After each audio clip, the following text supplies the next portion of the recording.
ভুৱা প্ৰচাৰ হৈছে সেইটো সম্পূৰ্ণ অসত্য। কাৰণ মই চহী কৰা নাই আৰু তাত ৰচিদত লিখা আছে মোৰ দেউতা জীয়াই থকা অৱস্থাত মৃত বুলি লিখা আছে। সেই হিচাপত মই থানাত এজাহাৰ দিছোঁ। আৰু যিয়ে প্ৰথম প্ৰচাৰ কৰিছে, ভুৱা প্ৰচাৰ কৰিছে, তাক ধনঞ্জয় দাস বুলি মানুহজন, সেইজনক প্ৰথমতে এৰেষ্ট কৰি সোধপোছ কৰি ক'ৰ পৰা কেনেকৈ হেৰি কৰিলে তাক উচিত বিচাৰটো হ'ব লাগে আৰু উচিত শাস্তিটো দিব লাগে। নাই কৰা নাই। পইচা লোৱাটো মই লোৱাই নাই, যিহেতু লোৱা নাই।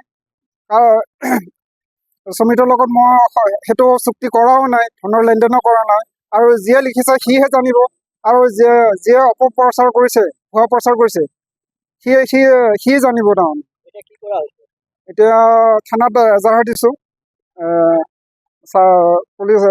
পুলিচ প্ৰশাসনে হেৰি কৰিছে, তদন্ত কৰিছে, সোধপোছ কৰিছে মানুহজনৰ ওপৰত। মোৰ ফালৰ পৰা যিটো নথি পত্ৰ ওলাইছে সেইটো যাতে ওলাই দিয়ে। এতিয়া কেনেকুৱা কি উচিত মই এনেই খেতিয়ক হয়।